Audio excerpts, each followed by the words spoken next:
In this video, I'm going to show you how you can adjust or change your Slack Workspace invitation link expiry period. So if you want to adjust that period, then let me show you how you can do it in your Slack Workspace. If you find this video helpful, I'll kindly request that you support me by liking the video and also by subscribing to this channel. Alright, so the first thing you need to do is to access your Slack invitation link settings page. To do this, just go to invite people here in your Slack Workspace account. And then head down here, you'll see copy invite link.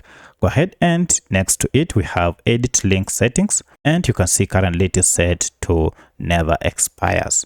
So if you want to change this, go ahead and click on it.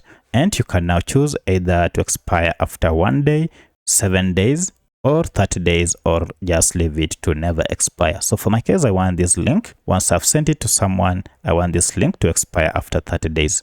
Go ahead and click on the period and then click on save. And that will go ahead and apply the settings. Now, each and every time I copy the link and share it with someone, the invitation link will automatically expire after a period of the set time. If you have any other question, kindly let me know in the comment section. Otherwise, thanks for watching and let's meet in the next video.